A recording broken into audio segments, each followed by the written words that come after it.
Welcome to the Rusted Garden Homestead. On today's very rainy day, I'm going to talk about basil. Basil is a really easy herb to grow from seed.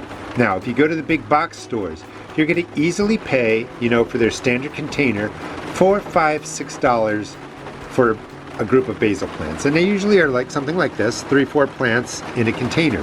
That is really expensive. When you buy those, very often the plants have not been fed well, they've not been watered well. You put them in your garden, they flower real quick, and you get nothing out of it. So you've wasted about $5. Buy a pack of basil seeds. They're about $2. A single pack will last you easily for the entire year, but for several years. You can pick up a collection of herbs at my seed and garden shop. Sweet basil is in there. This costs you under $10. All these seeds will last for several years. First tip is save money. Don't buy transplants. Grow your own.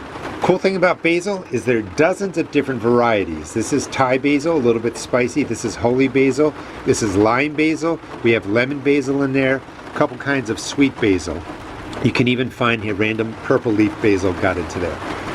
You want to start them about 6 weeks before they're going to go out into your garden. They like the warm weather. That means they like soil temperatures that's at least 60, 70 degrees, and they like when the days are getting into the 70s. You can get them out a little bit early. I'll go out and show you some that I just planted. The whole trick is to just keep planting them. What I recommend for basil is starting them in larger cells. These are cells that I got from a nursery, and I'm just repurposing them. I already put the marigolds in the ground. A cell that's about this size. It's not going to cost you any money. You can buy something like this at my seed and garden shop.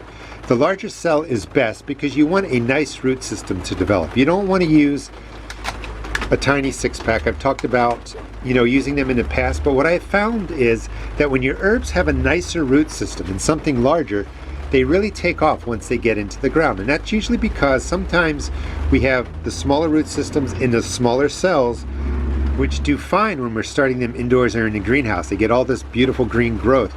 But when you get them out into the garden, they have tiny root systems, a lot of green growth to take care of, and the plants kind of stalls out. So you're going to start these indoors 5 weeks, 6 weeks before they would go out into your garden. Get them to a nice size, something like this. All right, let's plant a couple of seeds so you can just see how easy it is. Basil really wants to grow. It's going to take off, do really well for you if you're doing it in a greenhouse when it's warmer, if you're doing it on your back porch when it's warmer, if you're doing a hybrid of moving it in and out of the house while maybe it's still cooler. Save a ton of money, grow your own, start your own seeds. Again, basil is really easy to start from seed, and I really recommend picking up seed packs. It's going to save you a lot of money. You can pick up the Rusted Garden collection. This is the Scan and Grow collection. If you scan the back of the packet, it will link you to video instructions to show you how to plant them.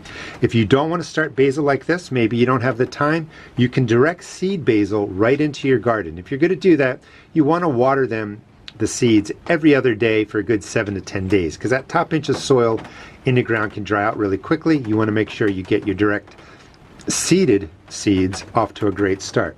It's really this easy. You're just going to use the larger containers. You could use a yogurt container with holes punched in it, and you're just going to you're just going to press a hole in there, 1/4 inch deep, nothing fancy.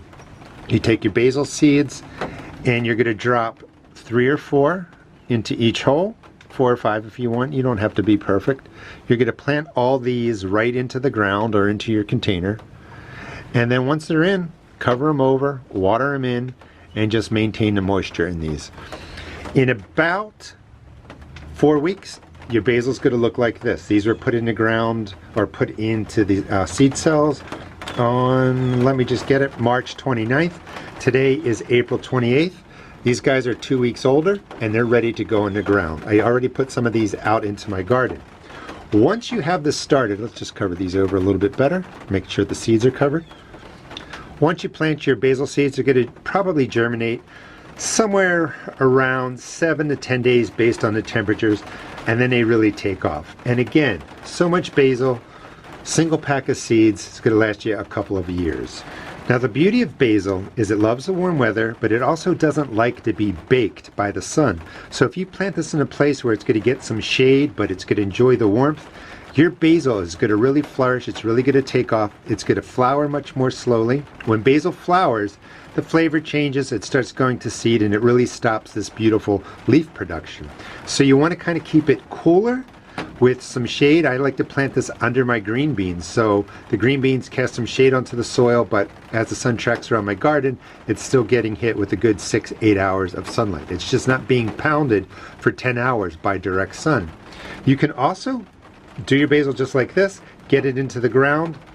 After it's growing in the ground for about 4 weeks, plant some seeds next to it. As those plants are dying out, the ones that have been growing, your other basil will start to germinate and it will start growing. And you can just kind of keep the flow of basil going all season long through the summer, and you'll have plenty to get to the table, etc. Using cooking how you wish, dry it, use the herb however you want. It's a really easy herb to grow. I hope that you give it a try. Let's go take a look at where it's growing out in the garden. I put this basil out about 2 days ago. It's still a little bit early here in Maryland Zone 7. Basil does not like cold temperatures. It can't take a frost. The frost will actually damage the leaves. But I pushed this out a little bit early. I will link a video that will show you the basil that I grew in this space last year. It grew from May all the way into August without me having to replace it. And that's because right over here, I have my cattle panel trellis and I grew beans up it. So the southern sun is right where that cattle panel is, and it was protected from the sun beating down on it. But behind me, or behind the camera view here, it would get western sun, it would get morning sun, and it did really, really well. You want to space it out like that, 8 inches, 10 inches, 12 inches. And what I would do is start it now, maybe put some out in a couple of weeks if you have to wait for the warm weather. And then when this again is maybe 4 weeks old, it's taller, you could just move down to the next space, drop some seeds, drop in some other transplants. If you have a small space right in between, after this is growing about 4 weeks, put a couple of seeds right in the middle there. This is the best way to grow basil all season long during your growing season. Hope you enjoyed the video. It gives you some confidence to just buy that pack of seeds, start some basil in some capacity, save yourself money by not buying those expensive seed starts from the big box stores. Thanks so much for watching. Please check out my seed shop at therustedgarden.com, and please subscribe. I'll be showing you how to grow all different herbs this year, and those are radishes, by the way.